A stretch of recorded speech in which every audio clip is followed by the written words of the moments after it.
vouchers, it could be actually November. Yeah. Yeah. Which is Oh. Looking forward to that piece of Thank you. On all contraception for the public sector. Why would we want to? There's no benefit in including it. Except they actually don't. You look at Yeah, I know. But they say they do, but if you wanted to get one, yeah. Yeah, it was interesting when Ian and Tim Louie and I were in Tanzania having these discussions. The public sector really thinks it's functional and has this wide coverage. And it could be to some extent, I mean, but there are still a number of challenges. We were talking a little bit about the private sector. If there's a role to bring in, drug shops, pharmacies, or other private sector. And they said, well, we've seen that as we've strengthened our programs, or as we have more blood needs,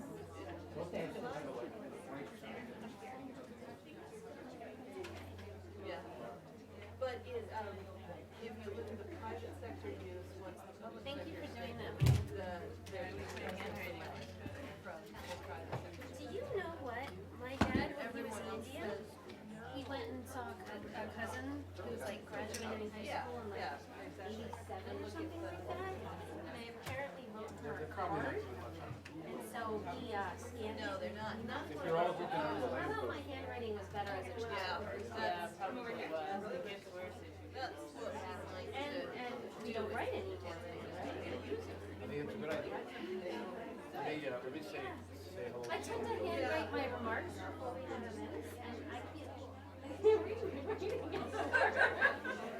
it hurts after a minute, You're not used to writing it. I only type. Yeah.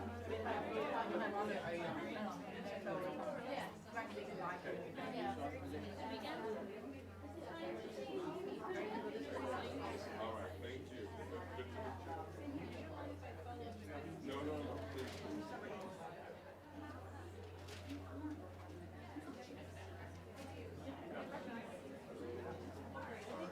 please.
Health rights in the post-MDG era.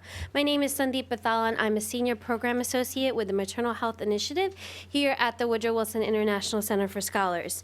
Today's event is brought to you as part of our Advancing Dialogue on Maternal Health series, which works to address many critical and neglected maternal health topics. And it is historically funded by UNFPA as well as generously supported by the Maternal Health Task Force.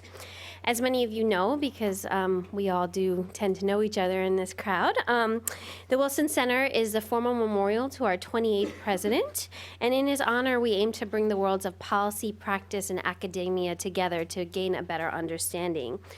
Just a quick note about today's event. It is being webcasted live. So what that means for folks in the room, when we do come to the discussion, I'd ask that you use a mic and introduce yourself and affiliation. And then for those that are tuning in, I wanted to mention the Twitter hashtag MHDialogue as the handle. And for those in general, I should have mentioned for those in the room too, we now have a Wi-Fi password. So if you do need to get online, the password is up there. It's WC in caps APR in lowercase 01.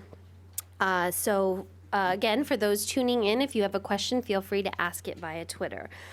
Before I direct your attention to our esteemed speakers, I won't go through, because they have such remarkable backgrounds, I won't go through their bios, but if you didn't grab the sheet when you came in, please do consider grabbing it on the way out. But before I direct your attention to them, I want us all to think through a few questions before we hear from them. When we talk about social accountability, who is accountable? To whom are they accountable to?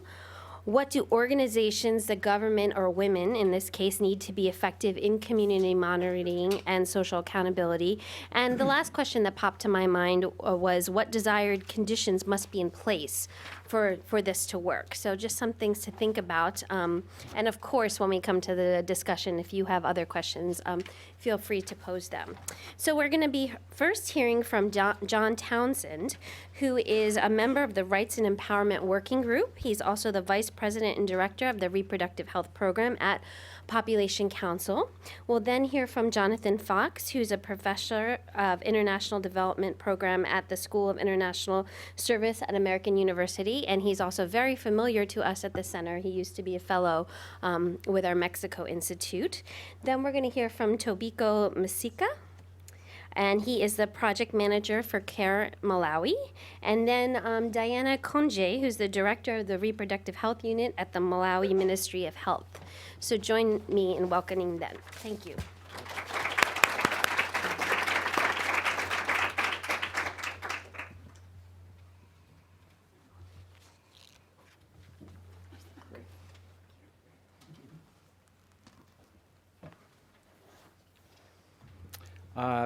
I'd like to thank people for the invitation. I'm not Valerie DiFilippo, and I suspect people would like to see her here.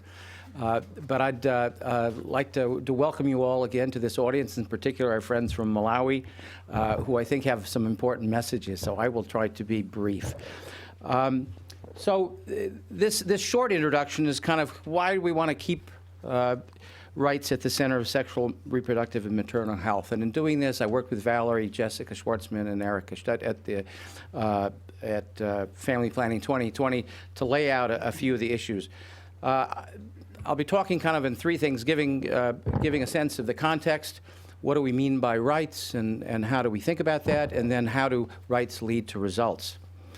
So first, looking at the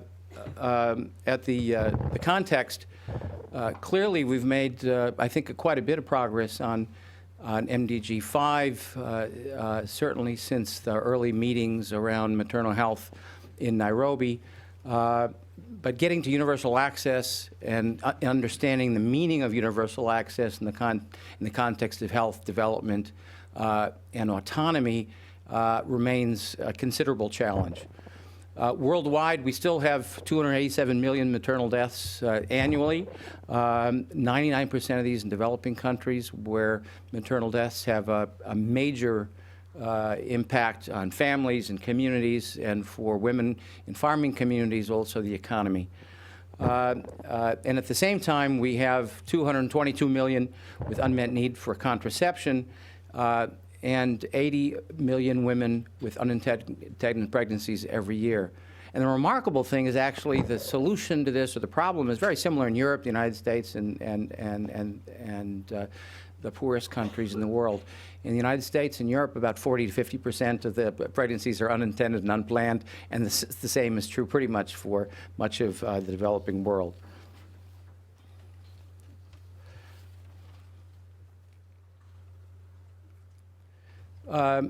Despite this maybe mixed progress, there's really, this has been an exciting time, I think, the last few years.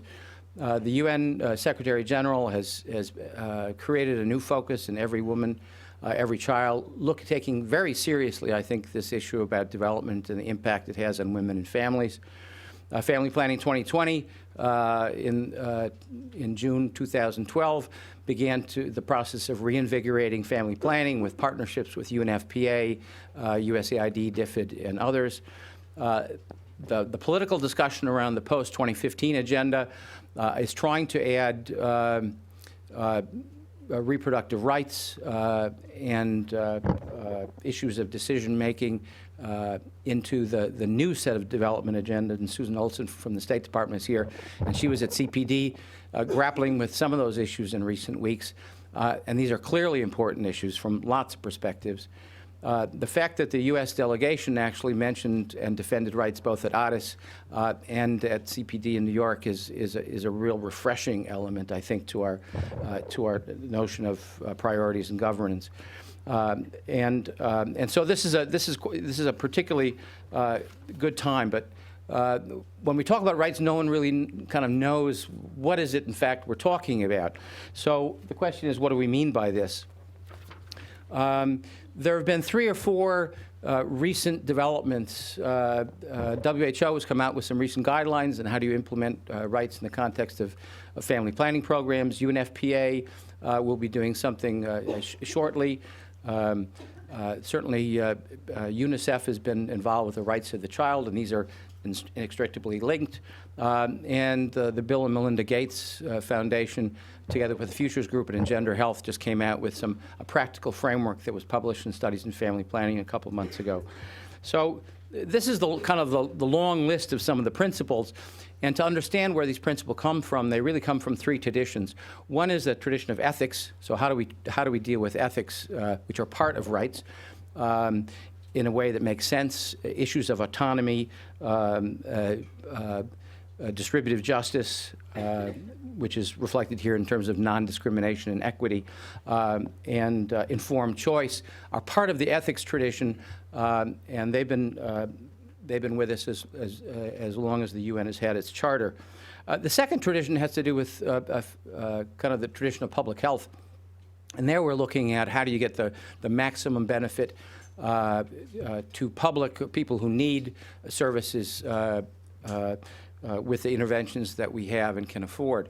Affording is an important issue in there because rights often don't add elements of capacity and finance to these discussions. But certainly in this one it does. As we think about AAAQ, which is availability, accessibility, acceptability, and quality, looking at quality of care as an element of rights, but not synonymous completely with rights. I think that's an important issue.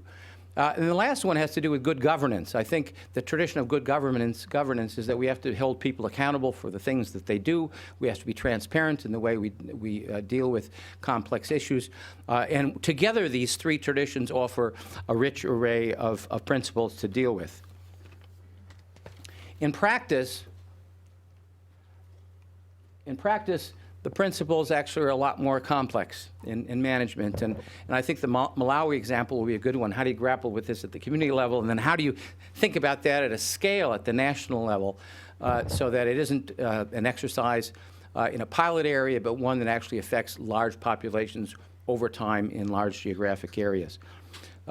Many of these principles, as they're set out, require different types of people, different types of information systems to collect data on goals, progress, and challenges, and certainly thinking about issues of redress when either violations of these rights occur or on the other hand, omissions when there isn't enough effort to respond to the rights of women and men in the reproductive health area. But why does it matter? For a long time, the United States was reluctant to talk about rights. People were free to talk about voluntarism or informed choice, but the word rights wasn't something that was in the lexicon of our international development assistance. Increasingly, it has become, because I think people have begun to understand that rights, in fact, lead to results. Focusing on the rights, the realization of these rights for people enables programs to identify gaps and opportunities in care and supports more women and girls in achieving their reproductive goals. And that's finally, fundamentally, what we're trying to do. I think the evidence that has been accumulating in the last 15 years, and certainly since ICPD in Cairo in '94. It shows that respecting, protecting, fulfilling rights contributes to solid health outcomes. There is literature on this, so this isn't just a set of principles and talking points. Rather, the work of Koenig, Ahrens, Ramarao, and Sanogo in very diverse environments, whether it's South Asia, Bangladesh, or West Africa, suggests that services that are offered that are private, offer confidentiality, ensure informed choice, and offer a range of methods actually have significant impacts on client use, satisfaction, and contraceptive continuation. The impacts are not huge. That's important. Any element of this is not going to have huge impacts. But I think it's the array, the constellation of efforts that makes the difference. In some way, it's like protecting and fulfilling the rights of women. There's no single thing that will allow women's rights to evolve into a significant development force. It isn't just access to labor force. It isn't just laws that allow inheritance. It's a range of things. And I think so we have to think about this as an array. There's also some interesting data that says if someone comes in and asks for a specific method and they're denied that method, the continuation use of that method is actually pretty low. We don't have to think about this in the context of the individual provider-client interaction, but rather in the context of what are women doing and what goes into that choice? Who are they talking to? What are their networks? And how do they seek support once they leave the clinic or the place where they're getting that service? How do they seek support to deal with side effects, with the transition from one method or cycle to another? These are all social issues, and they aren't just embedded in that moment of choice in a clinic, where issues of what's available, what does the person know, what's in stock, and what do they know about the product, maybe a bit too narrow for our analysis and focus. It was an interesting piece of work done by Margaret Crook in Tanzania, where she was trying to do a small experiment and was giving women who were pregnant the option: do they go to a place that's an hour away with a physician that is poorly stocked, but it only costs 50. I'm not sure what's the currency in Tanzania, shillings. And the other option, option B, was going 3 hours away, having a friendly nurse that seemed to have some stock involved, but it cost, it was 6 times as expensive. And she did this through a discrete choice methodology. It's a methodology that's used in anthropology and in economics. If you have this choice or that, where do you go? And so they did this, and essentially the bottom line is what they found out is that for most of the women, they found that option B was much more attractive. Someone who was friendly, welcoming, and someone who had some access to sufficient medicines was much more attractive to most women than going to a supposedly highly skilled provider who actually may not be there when you're having your baby, to a clinic that doesn't have many resources. So essentially knowing about respecting clients, providing quality goes a long way to preserving and fulfilling rights. But it's not the only thing. We also have to think about long-term strategy. I think respecting rights ensures user-centric designs and sustained interest. Think of the challenges we've had with youth services for young people. We've gone through over a decade of services called youth-friendly services in which youth were not involved in their planning. You rarely see youth in youth-friendly clinics, and they're rarely called on to evaluate. They're simply going to the place that makes more sense to them, to their peers, and to commercial outlets. So essentially, in terms of participation, inclusion, and voice, agency, and autonomy, we need to preserve rights and actually to get services used in the long run. The second is if we're seeking to support universal access and ensuring that services align with policy commitments and law, we have to make sure that we're paying attention to non-discrimination, making sure that the poorest people have access and benefit from those. Those are where we see the biggest public health benefits. And then looking also at issues of accountability and transparency. Where are resources going? Who's doing the job that needs to be done? And how does the focus on human rights get services in the hands of people who actually need them? So, in conclusion, from my perspective, and I think the perspective of my colleagues at Family Planning 2020 and the UN Foundation, rights do lead to results, and if we're going to achieve these goals, whether they're Millennium Goal, Development Goals, or the goals for Family Planning 2020, we need to have these in our on our minds and in our programs. Thank you.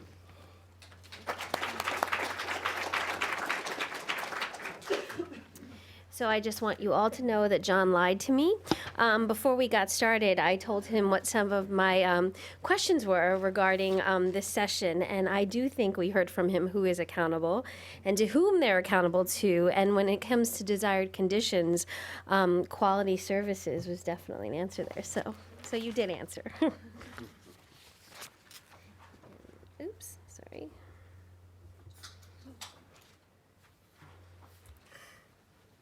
Screw up the clicker.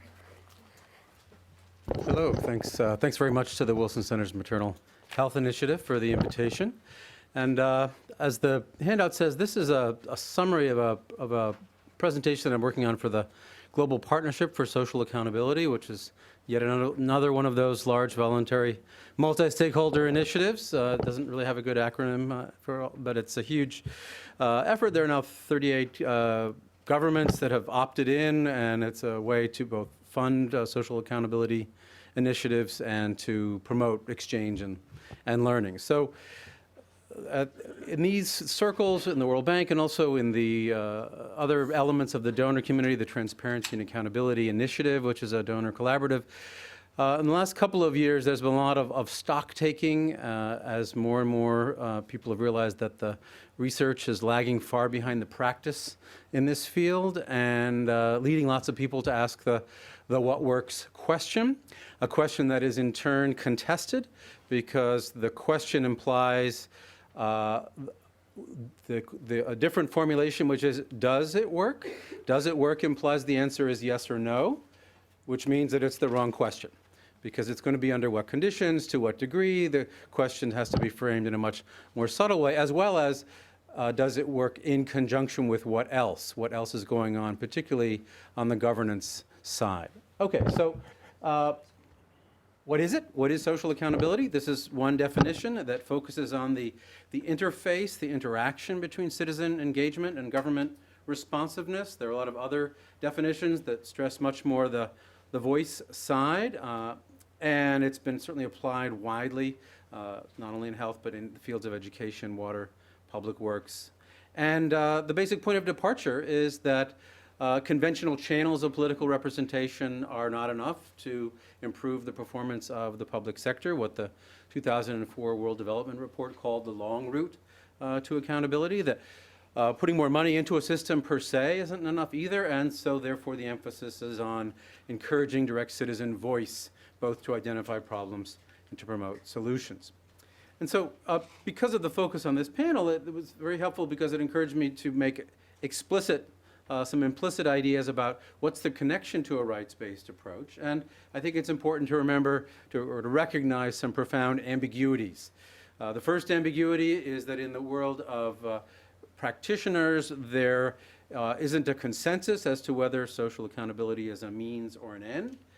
If it's just an instrumental means to have more efficiency, I would say that's not necessarily a rights-based approach. It might be a good thing, but that doesn't make it a rights-based approach. And there are also many social accountability initiatives that are very limited to, let's call it beneficiary feedback as opposed to citizen voice. These approaches leave out deliberative processes, they leave out power sharing between citizens and the state, and they don't necessarily oblige power holders to respond. And that's one of the limitations of the whole idea of feedback. There's nothing about the term feedback that implies any citizen role in agenda setting, nor does it imply any actual response to the feedback necessarily. But it certainly creates possibilities, and the possibilities, and I'll bring in the academic sociologist Tilly, thinking of rights as enforceable claims. And what social accountability processes do, if they really do bring voice together and project it upwards, they can promote the enforcement of rights by making them demandable. So, what counts as social accountability? This raises a basic definitional question, and the definitional boundaries are still in flux, let's say, but I think it's safe to call it an umbrella category. And of these four different kinds of, each one is in turn its own umbrella category, but we have citizen monitoring and oversight of public sector performance. We have user-centered public information access or dissemination. We have public complaints and grievance redress mechanisms, and citizen participation in actually deciding how to allocate resources, AKA participatory budgeting. And of these four sets of social accountability approaches, I would say the first and the fourth are the most widely studied. What is going on, what is working or not working in the field of user-centered public information access and grievance redress mechanisms has really gotten very little research attention, perhaps because it's not as tractable from the point of view of conventional methodologies, but those are very much black boxes as far as the research and evaluation literature goes. So, what do we know about tangible impacts on the ground? There's lots of research, lots of literature reviews that summarize things, but they tend to end up with the mixed results, inconclusive evidence, which leads very quickly to almost an impasse or a stalemate. If the results are mixed, then what? And in the sort of full version of this presentation, I go into, how would you know whether you have proof of concept idea? And I think one of the main points there is to realize that there can be a huge gap between proof of concept and figuring out how to apply a particular concept to a particular problem. Think of the theory of change behind the vaccine, right? Invented in, 1796? Well, it actually takes a while to figure out how to put that into practice in regards to a particular disease. Lots of experimentation, overdosage, underdosage, et cetera. So we can accept the idea that a certain concept may work without necessarily claiming to know how and why. So there are a lot of different expectations of social accountability. A lot of the skepticism in the field is provoked by what others take on as kind of an evangelist approach, that it's a magic bullet, and those two extremes create a kind of self-reinforcing disconnect, as opposed to what I would call a more realistic approach, which is under what conditions, to what degree, how does it take into account context, and so forth. I think I better speed it up. So here's the summary of the argument, which is that what gets called social accountability really refers to two different theories of change, what I'm calling a tactical approach and a strategic approach. And the tactical approach is limited to the voice side. It's localized, limited to local voices. It's limited to very bounded interventions, AKA tools. And it has great faith in the power of information alone to leverage change. Whereas a strategic approach, I would argue, involves combining mutually reinforcing tools. It involves paying close attention to the enabling environments for collective action to reduce the perception of risk and involved in exercising voice. More than 36 information requesters under India's wonderful right to information law have been assassinated for filing information requests, for example. And it involves coordinating the citizen voice initiatives with public sector capacity to actually respond to those voices. And so when you rethink the evidence through this lens, basically it's most of the mixed evidence or low impact is the result of studies that test tactical approaches, and the results of strategic approaches are much more promising. So just a very quick, this is a quick summary of some of the takeaways from those studies. And when I talk about studies, I'm generally limiting my focus to large N quantitative and randomized controlled trial studies to avoid getting into a methodological dispute. So the three basic takeaways would be that information is not enough. There have been many efforts to provide information to stakeholders, and they don't necessarily automatically hop to it and hold the service providers accountable. Maybe because even if they did, they wouldn't have the power to do so. Maybe the information itself wasn't the right information they needed to make informed decisions about collective action. That bottom-up community monitoring often lacks bite, doesn't necessarily have the clout needed to address corruption. This has been looked at in public works. And that induced participation in local development, community-driven development, and so forth, is often captured by local elites.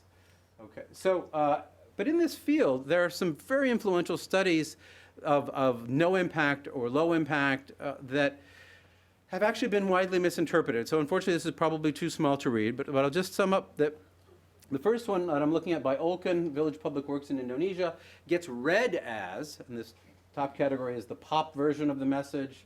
What do the findings actually show, and what's the reframed takeaway? People look at this study, and it compares top-down auditing with bottom-up community monitoring, and people end up walking away thinking, well, the top-down auditing works better than the community monitoring. And it turns out that the community monitoring by itself doesn't do very much, but the reason why the top-down audits work is that the findings were disseminated locally, giving communities the tools with which to try to hold people accountable, so that actually the top-down and bottom-up only worked when they came together. Another study of education in India, village education committees, it's called, the study itself, this is a JPAL study from MIT, it's called Participatory, Pitfalls of Participatory Programs, and it's had a lot of influence in the education field to basically question the idea that encouraging parent participation and oversight might actually improve schooling. The problem is that the village education committees that they studied didn't really exist. The ostensible members didn't know they were members. They didn't meet, they didn't really do anything, and their membership included the head teacher, other local authorities, and parents carefully selected by the local authorities. So it's actually not a big shock that this kind of committee didn't manage to hold schools accountable. You had conflicts of interest and so forth, and so I call this a false negative. It's not actually a good test of whether parent participation could make a difference. So then there's lots of other positive studies, and you can, the version online on my site has all the citations, but basically across sectors, a lot of research in education, local government, participatory budgeting, some on health, public works, water. There are many different examples of sectors and countries where there are very tangible positive development impacts. And many of the most important health impacts that have been found are actually through participatory budgeting, through local public spending decisions, because when underrepresented citizens have more voice, they will want to spend more money on health and sanitation. So this leads to the causal mechanisms, and these are just boiling down the takeaways from three of the different kinds of cases. The study in the health field that has had the most influence in the impact evaluation literature is Bjorkman and Svensson's work, Power to the People, on community monitoring of health services in Uganda. And what they did was seems to be quite similar to what we're going to hear about today in Malawi, where it's not just a matter of generating information through monitoring about how the health services were working. That what they looked at was basically a local compact, a negotiated dialogue between community voices encouraged to speak in a relatively safe space, mindfully created, and to dialogue about what shared goals the health service providers and the community could come up with together, and they come up with very dramatic reductions in infant mortality and so forth. So if we step back from looking at the literature that finds no impact and the literature that finds positive impact, that suggests, that points in the direction of rethinking and disentangling these two different approaches. So the tactical approach would say, well, information is power. And the evaluations would say, well, not so much. It depends. And the reformulated version would be that information that is perceived as actionable, that is made available in an enabling environment for collective action, that can motivate the kind of action needed to get some kind of response, especially if, on the government side, there is some institutional capacity to actually respond to the voice. Because if voice is expressed and there's no response, that will reduce the incentive to continue paying the costs that are often inherent in exercising voice. So this brings us to a set of next generation challenges, whether to focus on individual tools or think more in terms of multi-pronged strategies, and there's been less experience in that area. It also suggests thinking across scale from not simply thinking of voice as localized, but thinking about how do representatives of many communities come together at the district level, and from many districts come together at a provincial level, and to come up together at the national level, so that if the issue is the stockouts of medicines in the clinic, well, the conventional approach in the literature assumes that communities will have leverage over that. But if the medicines were stolen 3 links up the chain, why would community voice, localized in that community, have any influence over whether they get delivered to the community? So that's why I've been talking more about the vertical integration of community oversight capacity up the governance supply chain. And then there's the question of how can citizen voice gain clout by increasing the government's own capacity to respond, meaning where are the audit bureaus, where are the investigative bodies, where are the public information access reforms, the ombudsman, the access to courts, all of what some call the supply side of governance that would basically bolster the public sector's capacity to respond to voice. So I'm just going to unpack a couple of the terms that I'm using as shorthand. When I'm talking about voice, I'm referring to specifically both the aggregation of the views of underrepresented citizens and their representation. And those, I'm distinguishing between the two in part because of the effervescence and enthusiasm around social media and just getting lots of things said by lots of people. And that's a great thing, and it can influence agendas. It doesn't necessarily produce a response. And if it did produce a response, who's going to negotiate on behalf of those voices? Who's going to have the seat at the table? Who's going to represent? So this basically brings us to how are people organized in a scaled-up way, so that if you manage to get lots of voices to express themselves at once, how would you actually turn that into power over that would allow a negotiated response from institutions? So aggregation and representation. And then teeth here refers to the government's capacity to respond to voice. And that can include both the positive incentives the public sector would need to encourage more responsive service provision, as well as the capacity to sanction transgressions, abuses, omissions, and so forth. So it's got both carrots and sticks. The summary here is, can authorities deliver? That's what I mean by teeth. And so the challenge from the point of view of an iterative process of bolstering accountability through back and forth between state and society is how to trigger virtuous circles in which the enabling environments can encourage citizen voice, which can in turn trigger and empower those reformists within the state who can then, by responding more to voice, encourage more voice. So remember, keep in mind, this is an extremely different approach from the dominant approach that gets tested in the impact evaluation literature. The dominant approach in the evaluation literature is testing and intervention, accountability or information as an injection. And I'm saying think more chess, think more back and forth. And the iterative process really requires very different research methodologies to be able to track and document. So this is just one image that looks at, on the one axis is the capacity of institutions to respond. Teeth along the bottom is citizen capacity for collective action voice. And so in the lower left, you have low accountability traps. of low teeth, low voice. And the challenge is how to get to high teeth, high voice, and different pathways can involve different combinations. The one here would be more voice-led, triggering more teeth. The one up here would be more teeth-led, encouraging more voice. But the challenge is how to break out of the vicious circles in the lower left to get to the virtuous circles in the upper right. So essentially, to get out of the traps, we need synergy between voice and teeth. So the takeaway here is, this is possibly tweetable, I don't know, that this is the punchline, that voice needs teeth to have bite, but teeth may not bite without voice. Thank you very much. Nice, that is tweetable.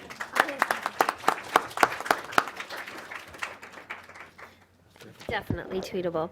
I think John gave us a good definition about what is right. I think we also heard from him about timing, why we're talking about this as we're thinking through the post-MDG era. And I think Jonathan, besides giving us a great quote to tweet, also I think is setting us up to hear about this community scorecard in Malawi, which is really the efforts of CARE as well as the government to ensure that rights, reproductive and maternal health rights are part of the equation. I in particular will be listening when they talk about their efforts on the ground to the difference between beneficiary feedback and citizen role. I know that I'm particularly curious about scale as well, based on some of Jonathan's remarks from the local on up, and then definitely how citizen voice has gained clout in the area. So we will hear from them now.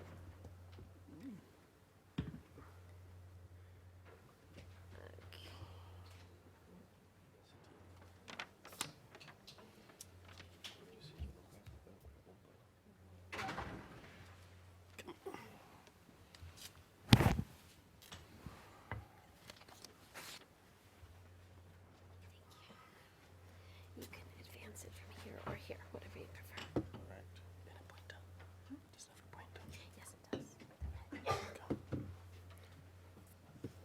Good afternoon, ladies and gentlemen. I'm going to make a presentation on one tool that we're using to promote social accountability. As you see on the very first slide, this is meant to be the result that we want by the end of the day. We want positive MNH outcomes, and these are displayed in this picture by a woman who looks very healthy and by the baby who looks very comfortable. My presentation is going to firstly touch on the background of the country, but I'm also going to share more on the project that is doing the social accountability stuff and tell you in detail what this methodology is all about and talk about the achievements so far in regard to this methodology. But at the same time, there are also some challenges which I'm going to touch on. But before I go any further, considering that I'm with the government of Malawi right here, may I take this opportunity to invite Diana just to give us background on Malawi. Thank you so much. Good afternoon, ladies and gentlemen. Good afternoon. Indeed, I'm going to give the background of Malawi. What I can say is Malawi is a small country. It has got 28 districts in all, and where we are doing the intervention is one of the districts out of the 28. And our population as of 2013, the projected is at 15.3%. Our annual growth population is very high at 2.8. Our total fertility is at 5.7%, also very high. And it's estimated that if we continue with this trend, by 2040, by the year 2040, the population of Malawi will be at 40 million. So you can imagine the country is not growing, it's the same. And talking about HIV prevalence, it's at 10.6. It's an improvement. Previously, it was at 14%. But looking at our beds by skilled birth attendants, it's very high, 71%. But when we compare it with the maternal mortality ratio, In 2010, we were at 675 per 1,000 live births, but UN estimates in 2012, we came down to 460, still very high. And talking about coverage for prevention of mother-to-child HIV transmission, it's 68%. We have started all pregnant women who are HIV positive on ARVs straight away, and they take them for the whole life. And we call it option B+.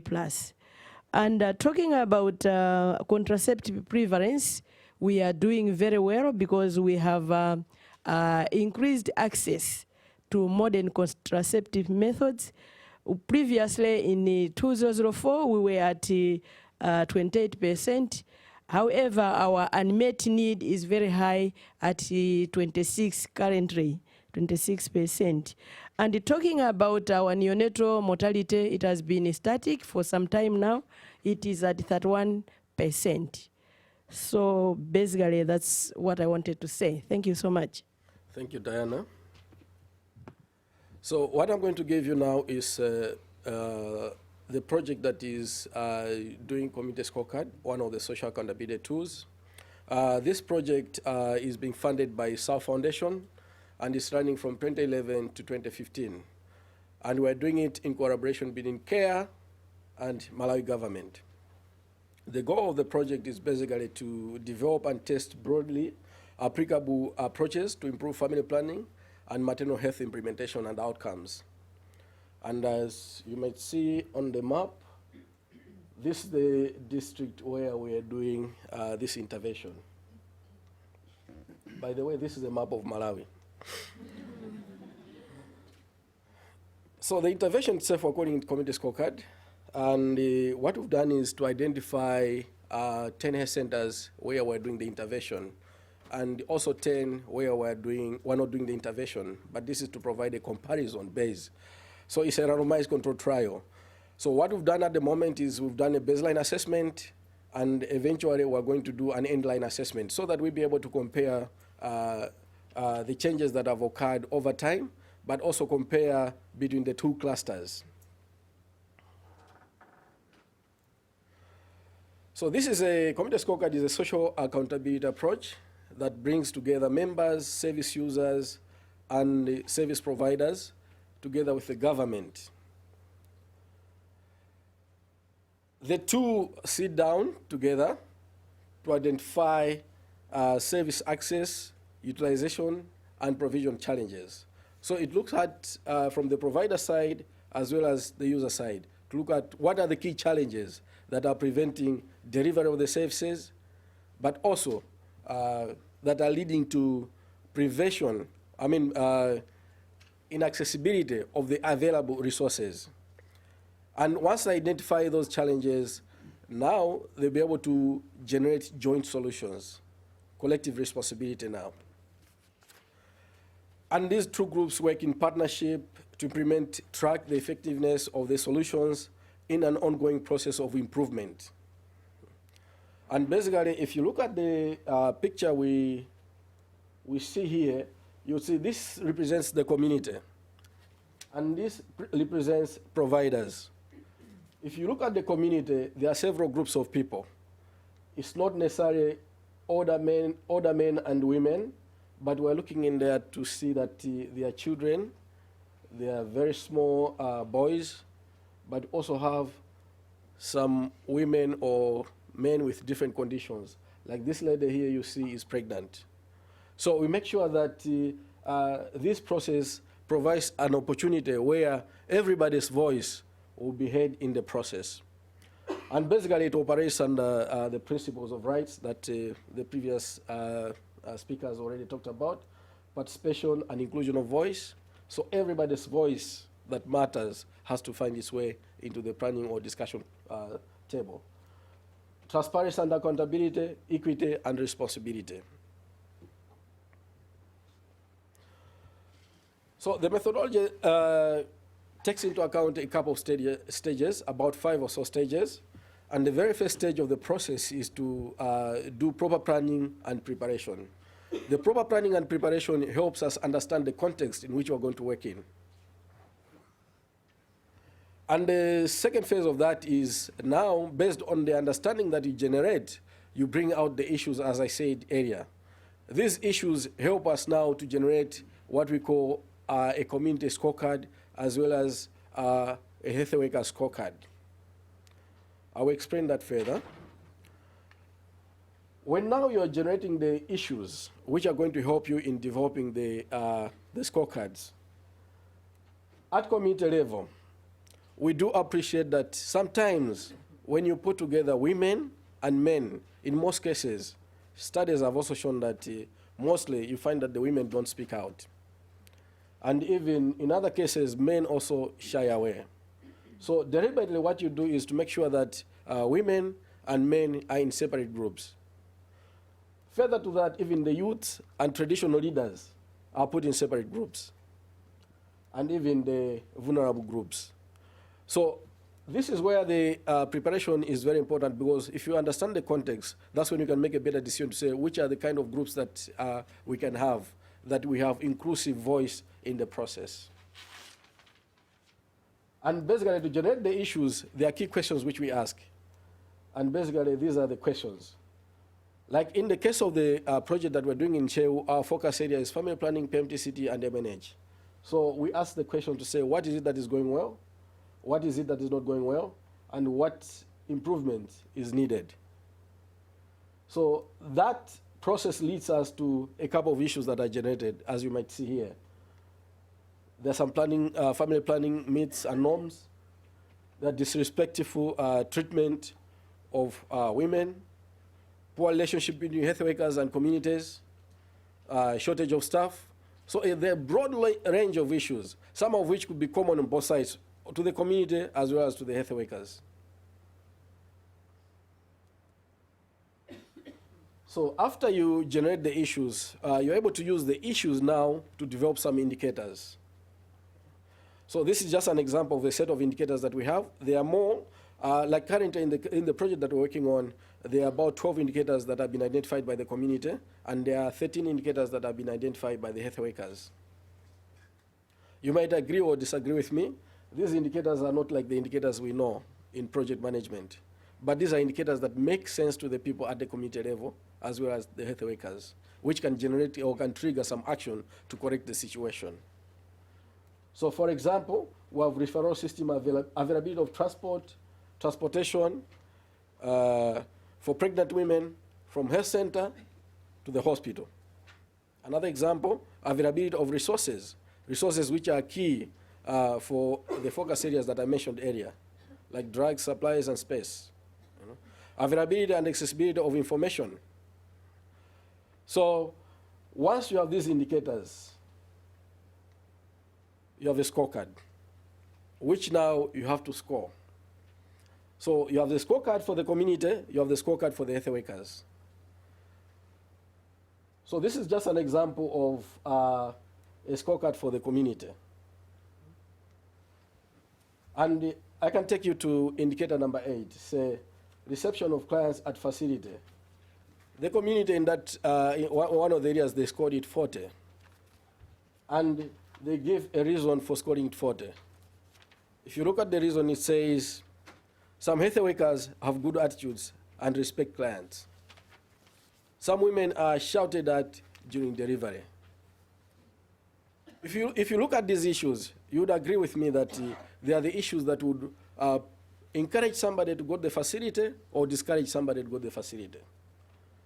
So these indicators are scored at that level, and we get to another stage. Just to make it very clear to you, we have indicators that now are scored at community level, and on the other side, we are also scoring process on the provider side. So the other stage we get to is what we call an interface meeting. This is a stage where we get to an interface meeting.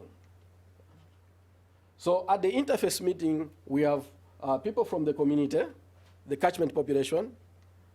We have local government and decision makers from the higher level. we also have some health workers who are the service providers in that particular facility. And at this meeting, basically what happens is the communities share their findings to say, okay, according to the indicators that we have, this is how we scored them, and these are the reasons. And they also give recommendation to say, to improve the situation, this is what we're supposed to do. The health workers as well do share their findings to say, according to our assessment and these indicators, these are the scores we've given, and these are the reasons we gave for each particular score, and also give suggestion on how the situation can be improved. And the higher level, that's a district, they are there as decision makers.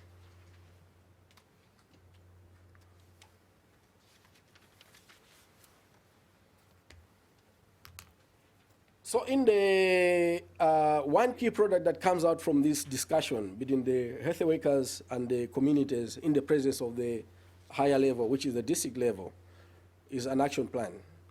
An action plan is generated based on the issues that are coming out, and is also based on the suggestions that people have put forward upon discussing. We've seen this to be very beneficial in that it has really helped on how rights are respected and protected and even realized. How has that happened? It has created space for engagement between the service providers and the service users.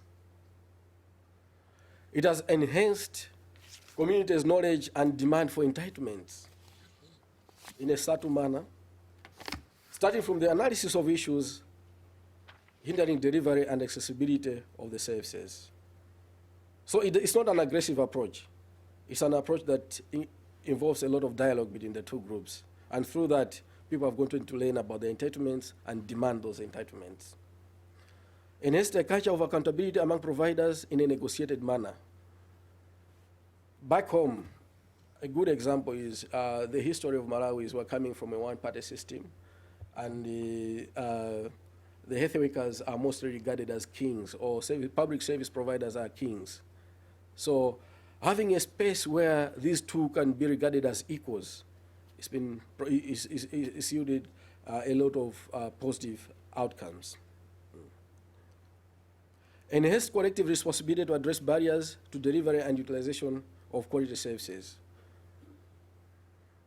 So that responsibility to address the barriers is not just left to the health workers, but even the communities themselves, the service users themselves, they feel compelled to take responsibility and address the issues. Enhanced collaboration among a wide range of stakeholders. So this space that is provided has been able to engage even others that are not necessarily part of this project. Key example from back home is where, because of the coming together, we have other NGOs also sitting together at the interface meeting. And even other players like parliamentarians also coming in, traditional leaders coming in, and sharing responsibility to say, okay, as much as you said this cannot be done by the health workers or cannot be done by the community, we have this NGO that now we can come in to provide whatever technical support that is required. Provided practical and negotiated ways for engagement of various stakeholders at different accountability levels. You may agree with me that, or maybe for those of you that don't know the context in which we're operating in, it's so difficult, and Diana would agree with me here, it's so difficult to have a meeting at health center level and bring somebody from the district or even from the higher level or the central level. But through this process, that has been possible. So information is able to be discussed with the higher levels present and giving proper clarifications. Enhanced knowledge of district managers on local issues affecting service utilization and delivery, leading to distribution of staffing and resources as need be.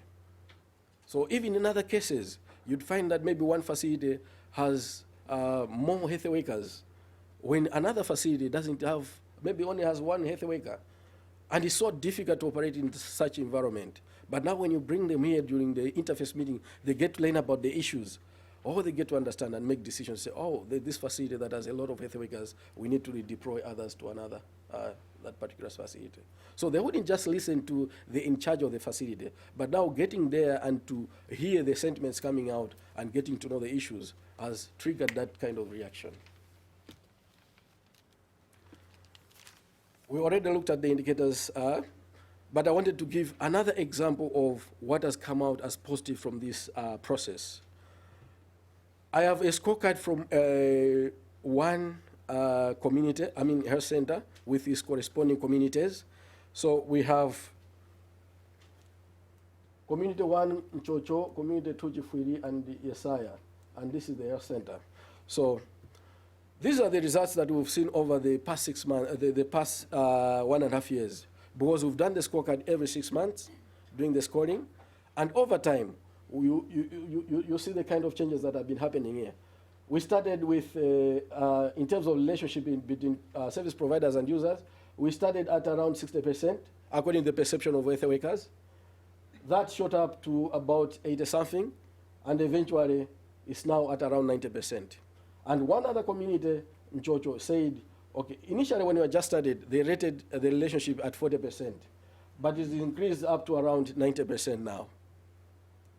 Yesaya, they started with about 5%, looking at assessing the relationship between the health workers and the communities. And eventually now it's at about 80%. What does this mean? This means a lot.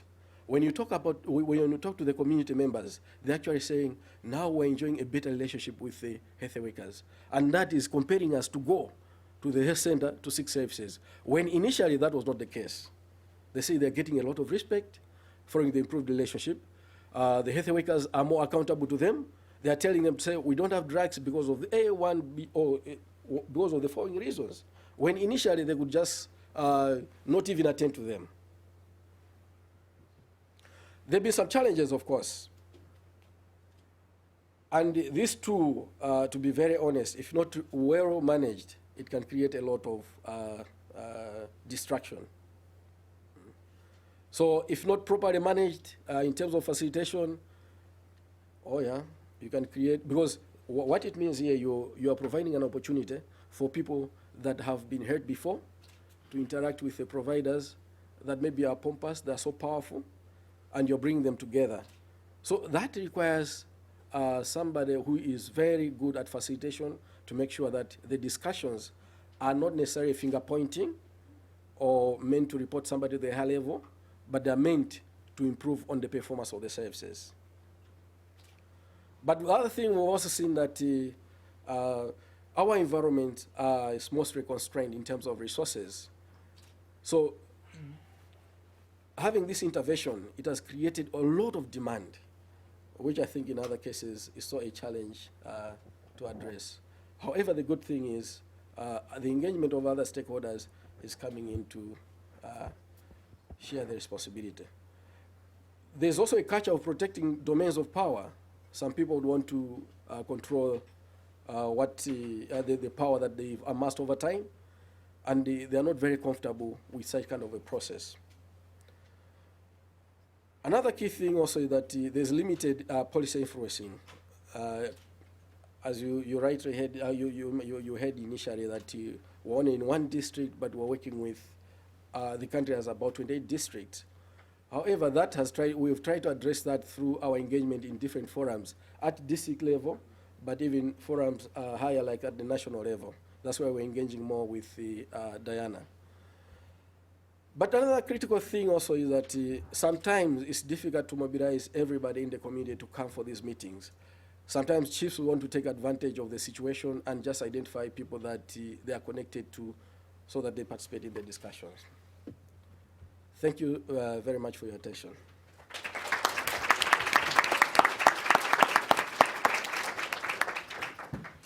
So I think as a group we can say when it comes to maternal health that there's disparities between countries and also within countries. And I think one of the things that I was most moved by in your presentation was the discussion about doing focus groups with vulnerable groups in particular, because I think that speaks to the heart of the disparities that we see in morbidities and mortality rates. So now we're excited to hear from Diana on the government perspective on the community scorecard.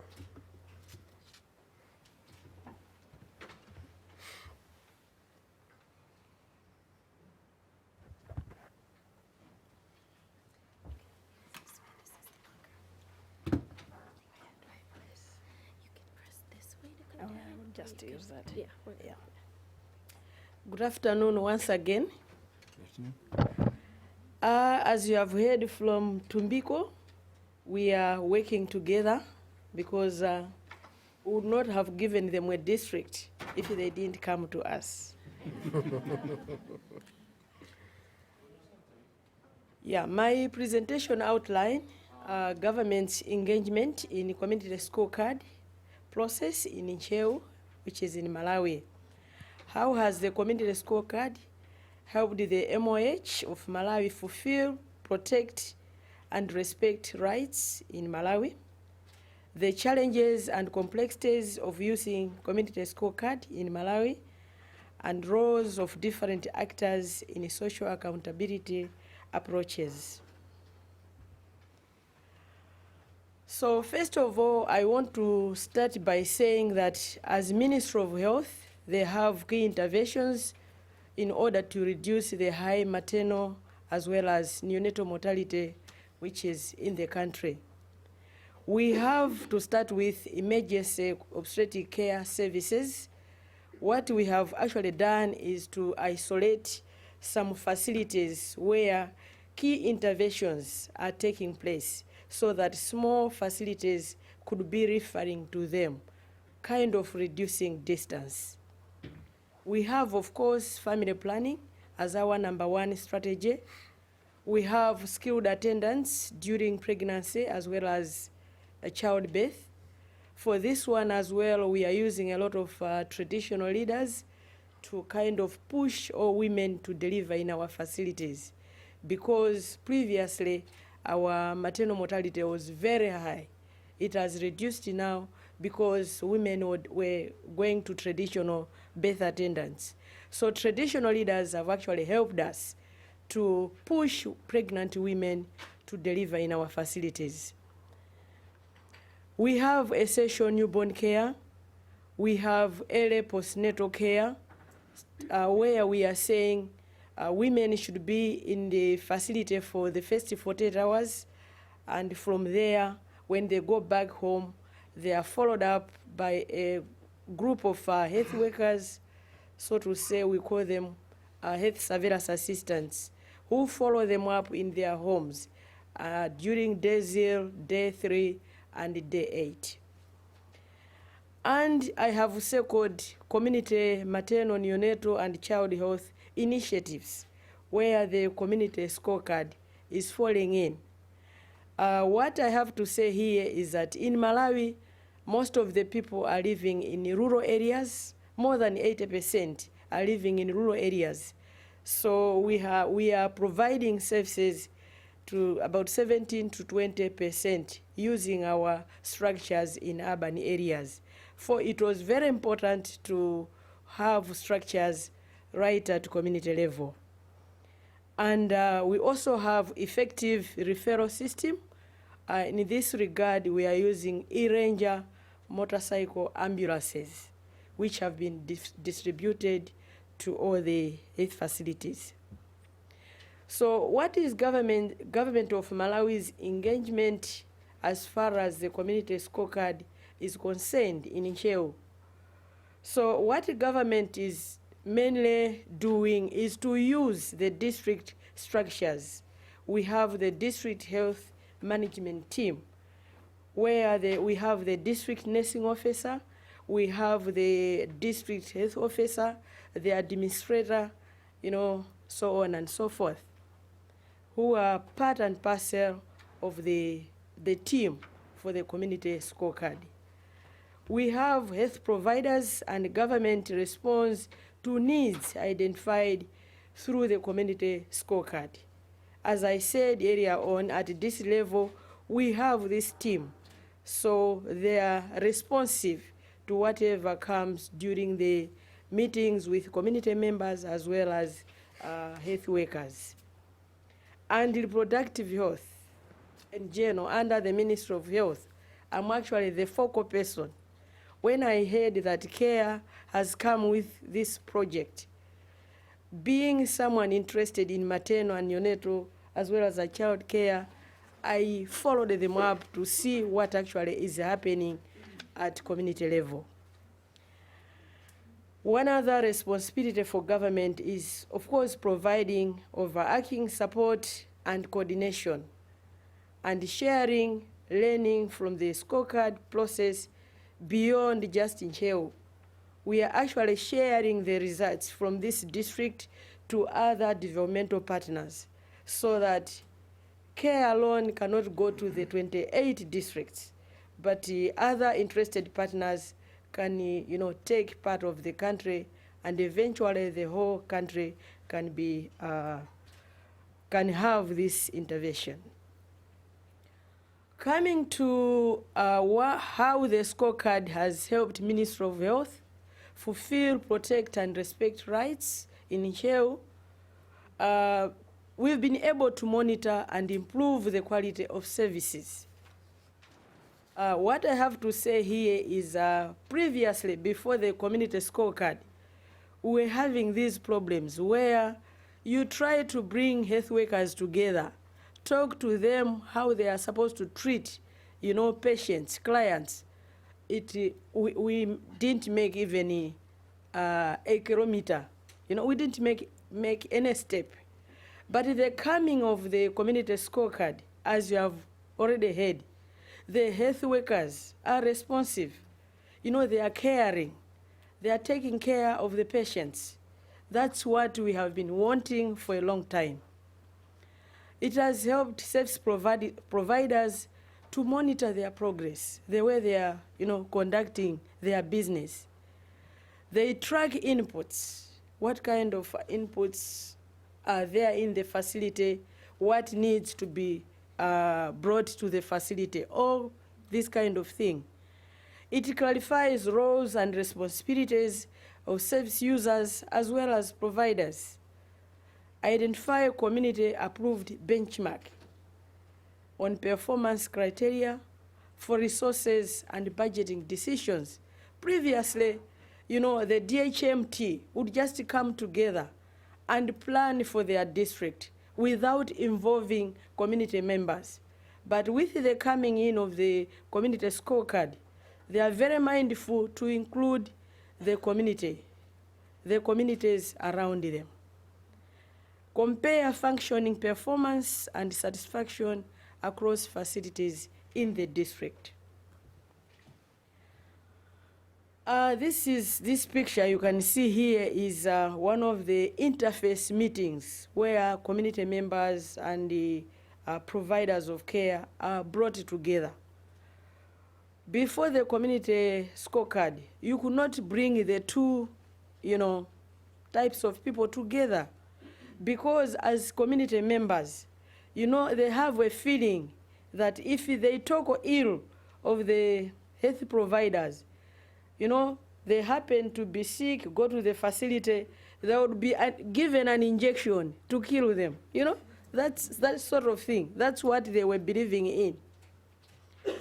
So the community scorecard has helped to improve feedback and accountability loops between providers and users, has linked community scorecard findings with internal management and incentive systems, has strengthened citizen voice and community empowerment, and it has also empowered service users to claim responsibility to assume community ownership. How has the community scorecard helped the Ministry of Health? Continuing, it has led to improvements in service provider attitudes, just as I said earlier on. It has improved relationships between service providers as well as service users. It has helped common understanding of prevailing problems. Like, I can give an example where you have one ambulance at a health facility, and you know, having one ambulance, you know, you call for the ambulance because you have a patient. It cannot come immediately because it has to save the whole catchment area. So that became an issue to the communities. So during interface meeting, you explain to them, yes, we have an ambulance, but it had to go to this facility, it had to go here. So they were meant to understand and look for other ways of helping themselves. It has served as a forum for consensus building of different interest groups. Okay, thank you. That one I don't need to overemphasize, as Tumbiko already said. It has exposed some corrupt providers. Of course, the community scorecard has some challenges as well. The process is long, as you have already said. It takes 6 months to follow through the whole process. Acceptance of the process requires time, and the process was not very easy, more especially at the beginning. It requires a dedicated team and a dedicated facilitator. Occasionally, it can lead to conflict if not properly handled. Tumbigo already mentioned that. And again, deciding which members should be part of the community scorecard, it's another challenge. One other challenge is sustainability. When we as government takes over the community scorecard, it would be a big challenge for us.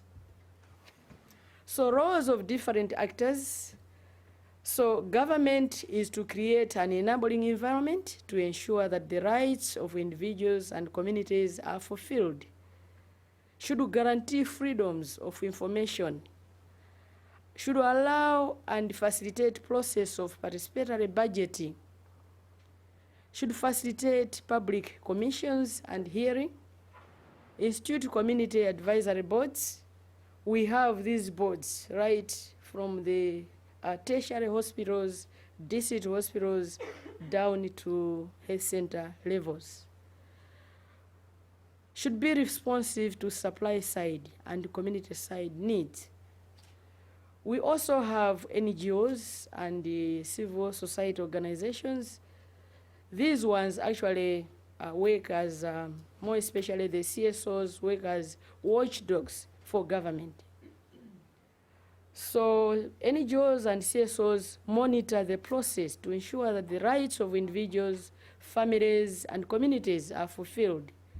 They train community members, oversee the process of accountability, and monitor the accountability process and highlight deviations.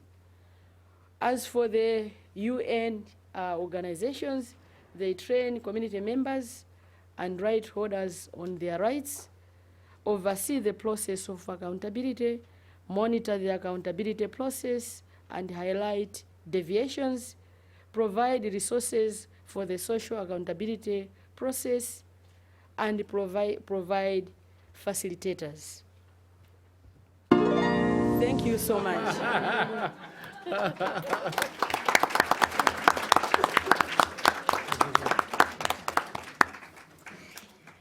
So I know that I was spending quite a bit of time thinking about, who is accountable, and I was thinking about, the government, I was thinking about the UN and the civil society organizations, but Diana reminded me of something else that was really important.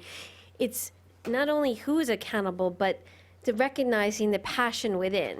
Why has there been this success in Malawi that there has been? It's been government reps such as Diana who cared about this and wanted to see it advance. And so I think that was just, hearing you speak was just a good reminder that it's not just who, but actually literally who that person is. So we're going to open the discussion now to everybody to pose questions. I am not entirely... Oh, it's just mine. Okay, there we go. They're working. So why don't we start by collecting a few questions, maybe 2 or 3, and then we'll give the speakers a chance to respond. So we have a question up here in the front.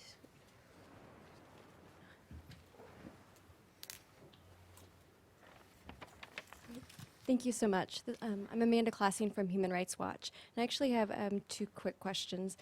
In March of this year, we actually published a report on child marriage in Malawi, and so it raised some concerns for me related to adolescent reproductive health strategies and policies in Malawi. So I wondered how, in this particular project, you integrated the voices of child brides or adolescent mothers in order to see what their specific needs might be.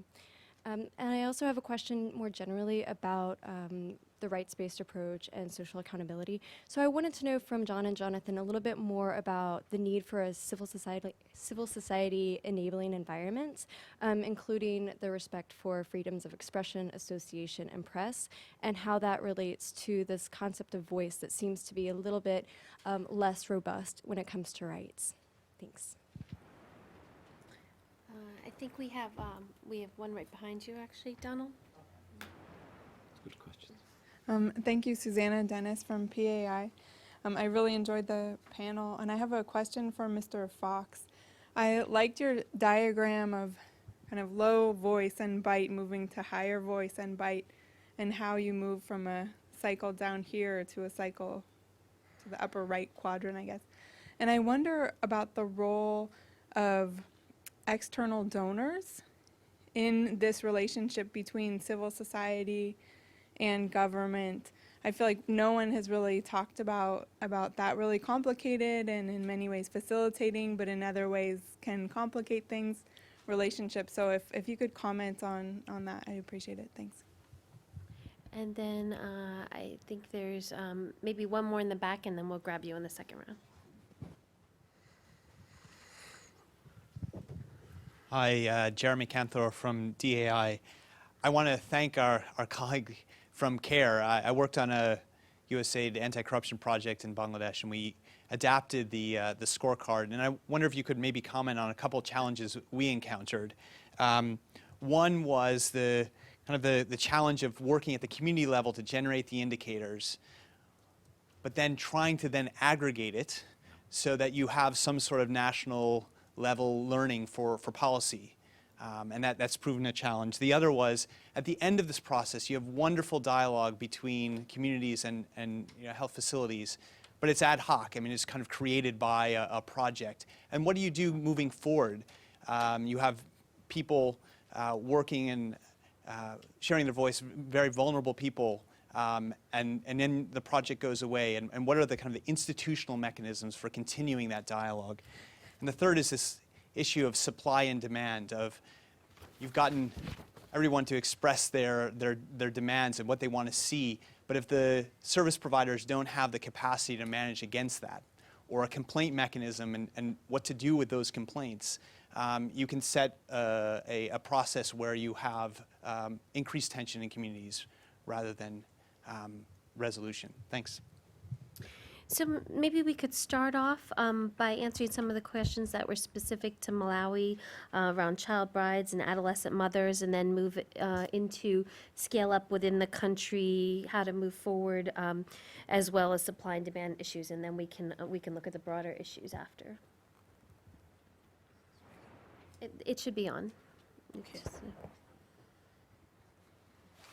Thank you very much for that question on adolescent mothers and their rights.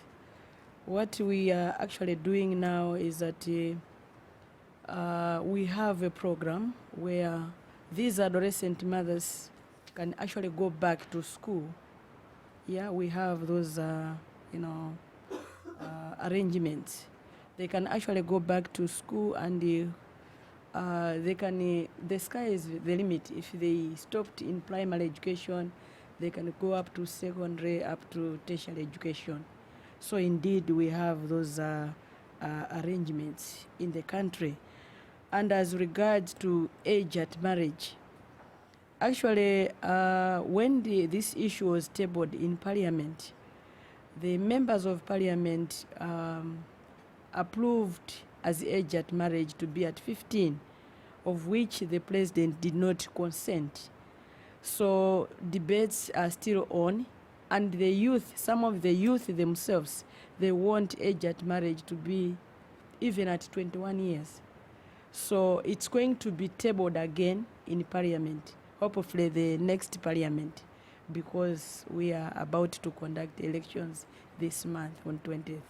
So basically, that's what is on the ground. Thank you.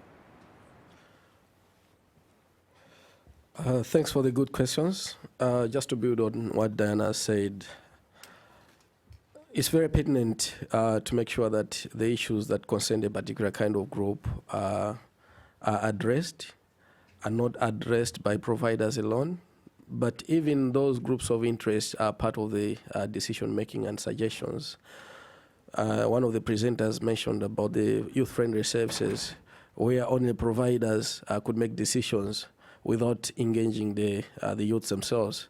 And I think that's the kind of situation we're also in when we're doing the community scorecard. But for us, what we've deliberately done is to make sure that we do a thorough mapping to identify the interest groups that we have in the communities. And we've made a deliberate effort to ensure that their voice is also finding itself into the interface. I can give you one other example where one facility issue of youth-friendly health services has come out very strongly. It was difficult for us to respond to that issue. Health workers grappled about it, that they had tried, but nothing really tangible has occurred. So what we've done is to institute kind of a working group that is trying to explore on how best to approach that issue. So the scorecard has provided a space where even the voice of such groups is coming in and feeding into how to best improve on how health services targeting youths are being handled. The gentleman at the back, I think what you mentioned are quite realistic challenges, and I think some of which we're also encountering currently. But the good thing about this process now is that for CARE, we've done the community scorecard for now about 10 or so years. In the initial phase, we had a lot of such challenges, but this time around, we've also tried to work on some innovations or ideas that can address some of those challenges. For instance, you had mentioned about the generation of indicators. The generation of indicators is a tricky thing. But what we've tried to do is to open space as much as possible so that people just bring out whatever issues they think are critical in terms of them accessing the services or utilizing the services, but at the same time, for that they perceive to be critical issues for the providers to best deliver services. And based on that dialogue, we came up with a team of technical people that were able to pull together the indicators. Then eventually the indicators were taken back to the communities to be validated. So it's been a back and forth process where eventually we had buy-in even from the community themselves. And these indicators, we've seen that they trigger some actions even such that are accepted by RHU. And on the demand and supply, as I mentioned, that we had to widen the space of other key stakeholders that are involved in the process. It wouldn't be just CARE and government, but we had to bring in some other players as well. How did we do it? We need to have an understanding of how the district operates, how the health centers operate, and even how the whole system operates. And deliberately, what we've included as one of the key stages is when we generate the issues, we generate indicators. Before we get to an interface meeting, we convene a meeting at district level. And this meeting at district level, we invite other sectors, not just health. So we have community development sector. We even have public works sector. We also have many other NGOs where they get to learn about the issues that are coming out from the scorecard process. And they decide to say, which issues can we jump into to address, which you as CARE and the Minister of Health cannot address. So that space for other voices coming in has helped to increase the resource base, which is going to respond to the demand. But another thing that I said is, we're not just leaving it off at the district level.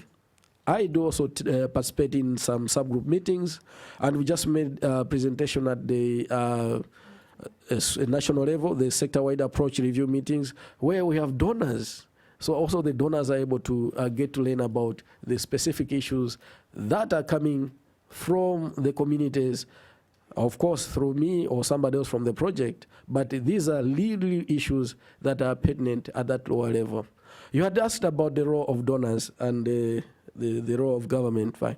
The role of government, I think, has been addressed. My take on the role of the donors is probably that through the funding opportunities, they can also influence the government to deliberately respond to create space where civil society should also effectively engage, like in the different forums, like I mentioned, the sector-wide approach, national review meetings, where now deliberately, like in Malawi, space has been allowed for civil society so that they can be part of the giving suggestions, assessing the performance of the services, unlike before when it was mostly government and the donors only engaging. Jonathan, anything more to expand on donors? There was also questions about enabling environments and voice. Sure. More in relation, the relationship between social accountability and a rights-based approach. Like I alluded to at the beginning, it's not clear. It's contested. It's being constantly negotiated and renegotiated. It raises the issue of the difference between looking at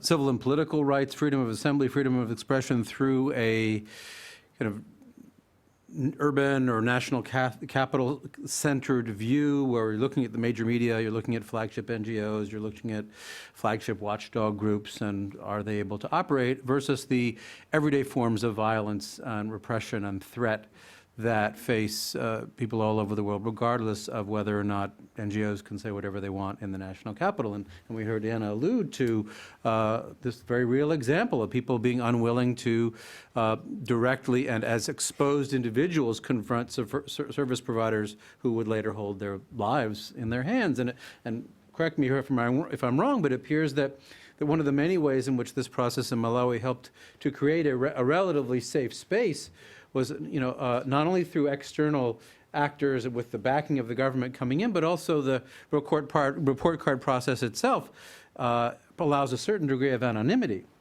right? So that it's not so easy to figure out who is saying what about whom. And so that's all part of the package in terms of an enabling environment for expressing voice. I mentioned briefly the case of information requesters in India. So democratic country, biggest election in the world in world history happening right now. Freedom of the press, active human rights community. Yet at the ground level, it's hundreds, possibly thousands of people who've had some kind of reprisal if they dare to file an information request about, what's the usual response time for the food ration card application that I should have a right to, and so forth.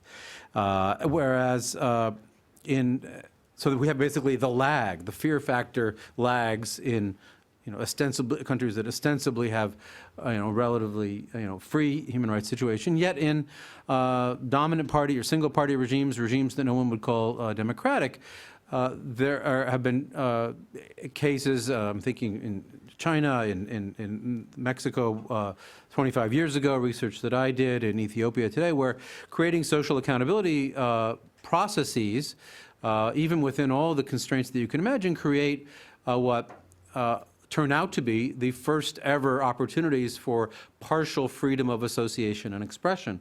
And so in the long view of how does civil society thicken those kinds of experiences, even if bounded to the narrow confines of whether or not a particular program is working and so forth and so on, that can actually have very powerful effects. Although when people are able to come together from 50 different villages for the first time and try to find common ground at the district level without having to fear for their lives, even if it's about a relatively bounded set of issue areas, that experience, those relationships can be huge, even though none of this will appear in kind of conventional human rights indicators, frankly.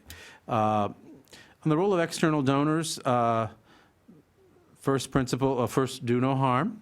Right? Some external donors are doing lots of things at the same time, and they may have a very pretty social accountability project over here, and they may be supporting some large extractive industry project over there that's immiserating tens of thousands of people, and you need to look at the full picture.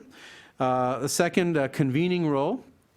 Certainly in otherwise environments that are unfriendly to citizen voice, external donors can create space that might not otherwise be there. How sustainable that space would be is another story, but that's certainly a hugely positive role. Thinking about, particularly about, more public sector external donors, the capacity to help to bolster the supply side, the capacity to respond to citizen voice is huge. What about those, the autonomy and capacity of those anti-corruption bureaus? Do they have the capacity to go out there and do something? What about those grievance redress mechanisms? Where's their capacity to act on the complaints, or does one see what one usually sees with complaint? The box of complaints is, every week emptied right into the garbage. So what happens to those complaints? Who's tracking them? Who's following up?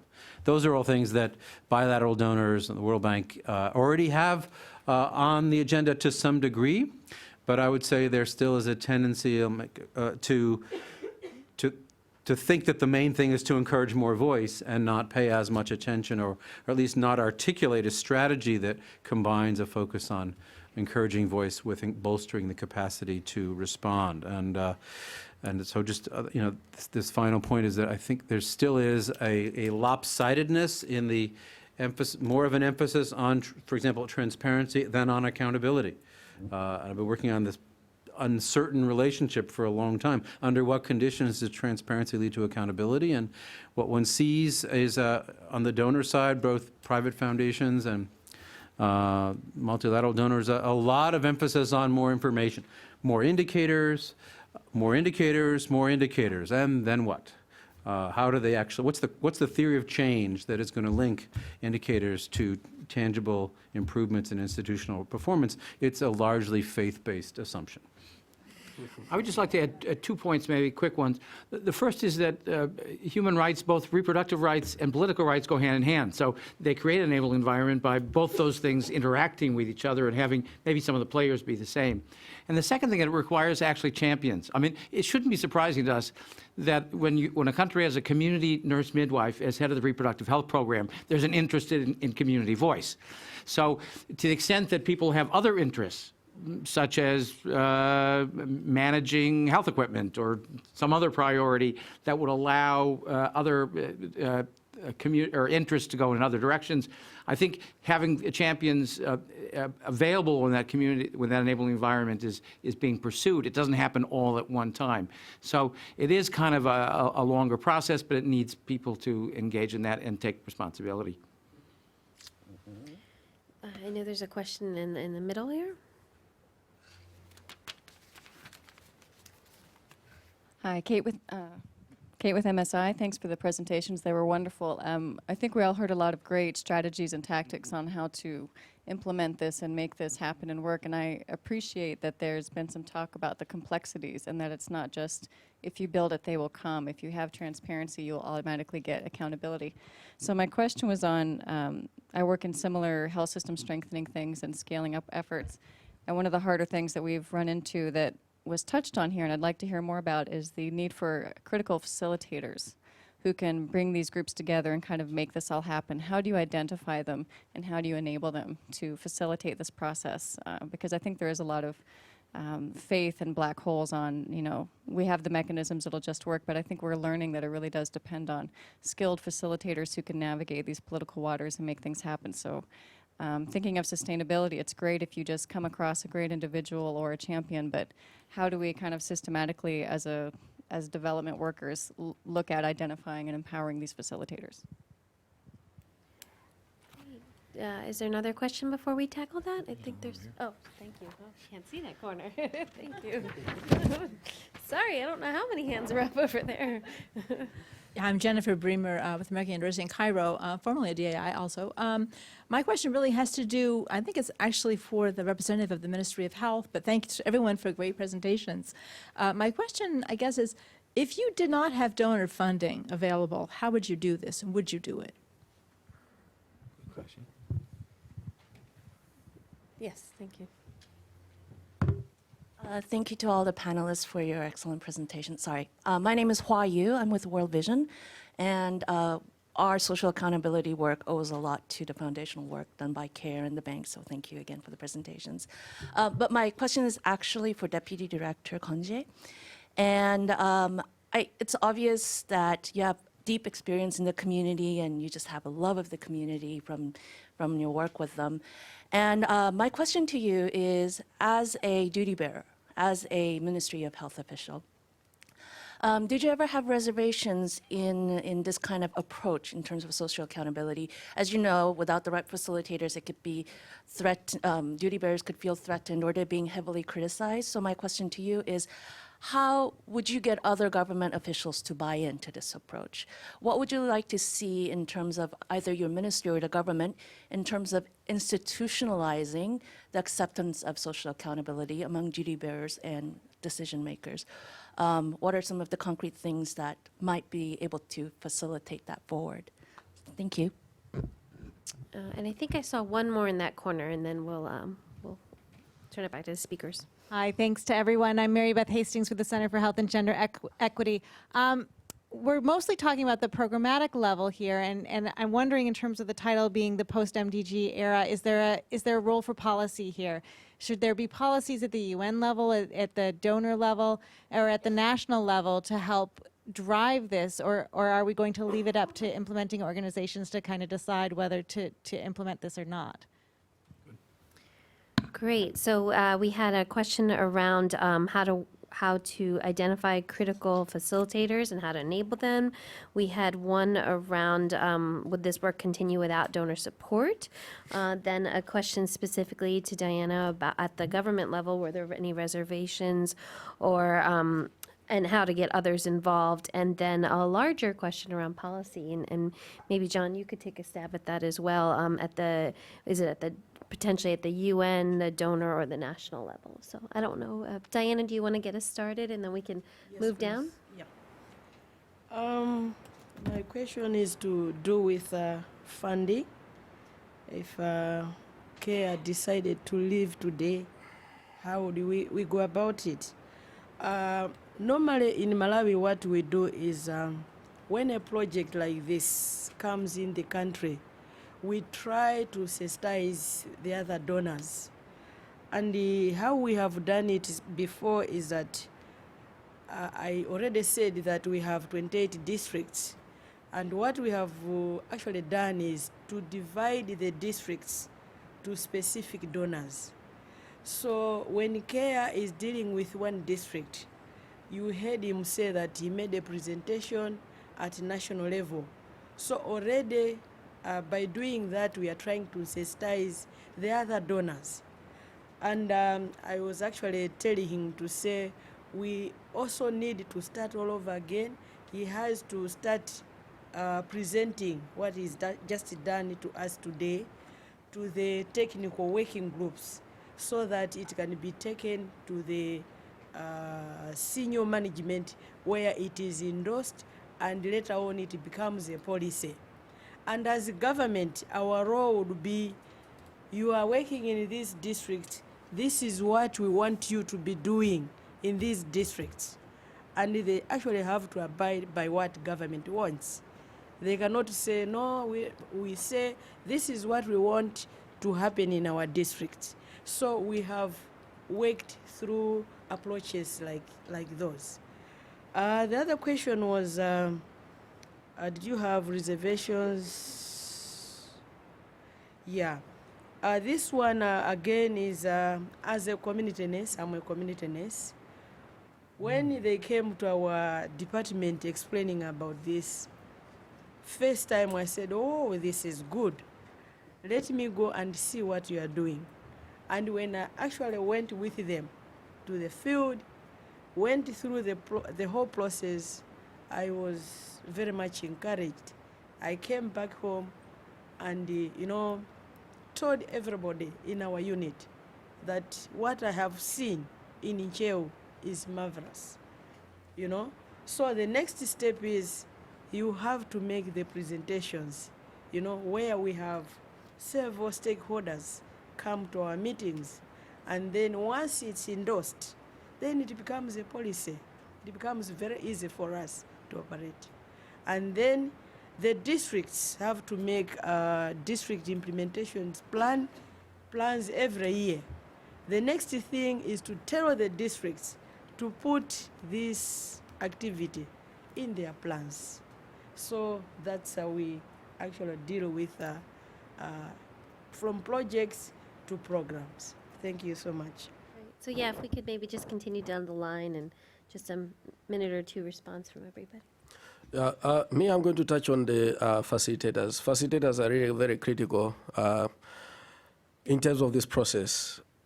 Our experience has shown that it's difficult just to get a facilitator.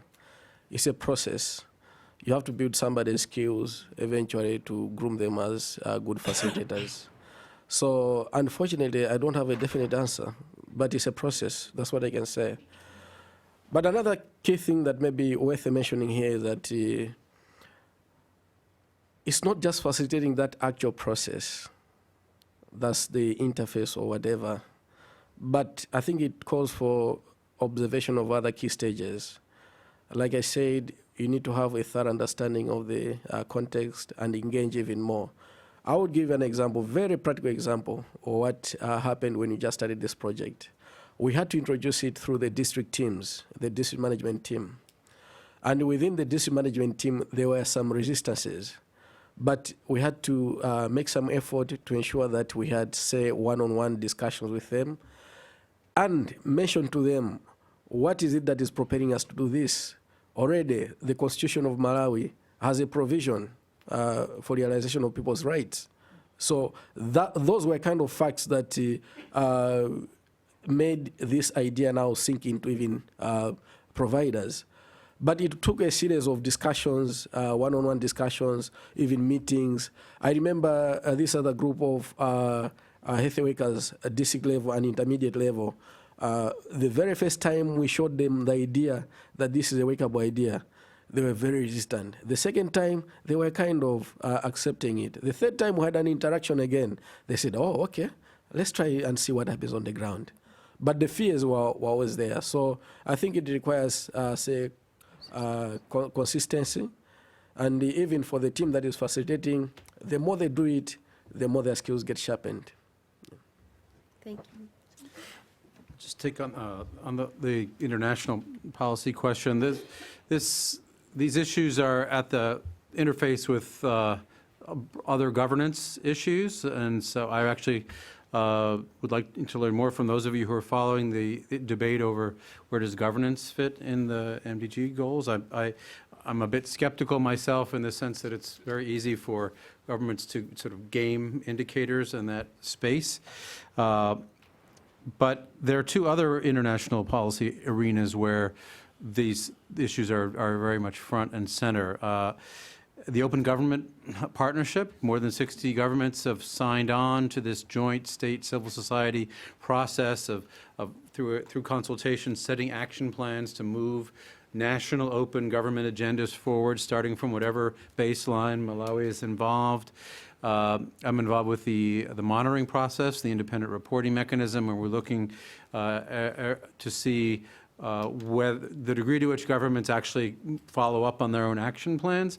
This is a promising initiative, but so far many of the action plan goals are have yet to reach the sectoral or the subnational level. So the way in which open government is understood in these processes, even when there is good consultation with civil society, which is not true in a significant minority of the cases, even when there is, it tends to reflect the agendas of national capital NGOs and doesn't come closer to where most of the interfaces really are. So in a long-term process, it may get there. There are going to be action plans every 2 years, and they'll keep moving forward. But so that's one arena where there's interface with open government, and it really would be up to the health rights and gender rights groups to claim a seat at that particular table. Another policy arena would be within the World Bank itself. The president of the World Bank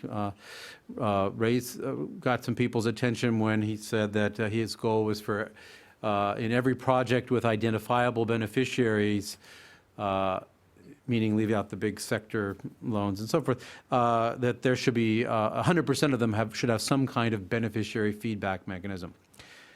This is one example of the less than rights-based approach that I'm talking about. So that ironically, at least some of the promoters of a more ambitious approach to social accountability within the World Bank itself are somewhat concerned that this mainstreaming will involve watering down. So, instead of participatory budgeting, you end up with client satisfaction surveys that don't actually go anywhere and don't necessarily involve the kind of constructive engagement that we've heard about in the scorecards case, the report cards case in Malawi. So how is this going to fit in the ongoing restructuring at the World Bank? It's not clear. Most of the pro-social accountability people, and there are some pretty substantial faction, are ending up in this new governance practice. Well, will the gender practice be engaged with the governance practice to figure out what does this mean for building social accountability into projects that involve trying to address maternal health, for example. So those are two spaces where there is a lot of relevant ongoing activity, but it's the dust hasn't settled yet. I would just like to compliment a few of Jonathan's comments. On the policy level, there are lots of commitments now that governments have made, whether it's Family Planning 2020 or ICPD. There's other commitments around Every Woman, Every Child. Those commitments are in the form of money, financing. They're in the form of commitments to develop the healthcare workforce. They're in terms of goals for achieving certain target levels of maternal deaths, morbidity, and so on. So I would think anything that would have to do with social accountability, if we were thinking about a policy, it'd have to be in that larger framework. And maybe the health framework is even too narrow in some cases, because you want to create an enabling environment, not focus it so much on health, because while health is a contributor to development, development is really the biggest determinant of health outcomes. So I think, we have to think about this in the larger issues of financing, universal coverage, quality improvement, which this isn't quite a quality improvement process, because there's many things about the health system that that aren't part of this, where there's the logistics chain or the quality and number of healthcare providers available in the country. It's really this is a health system issue, and how we do that remains complex, and it essentially has to come back to government ownership. I think donors are in the position of saying, you haven't done it in our district. Whether it's done in the country is a completely different issue. And donors are also focused on money. And so figuring out how you get governments alone to take charge of this responsibility. Some governments clearly are. Some are doing it with a rights-based approach, and others are not taking a rights-based approach. So I think we have to have part of this may come in international dialogues. Some of it may be calling out some governments.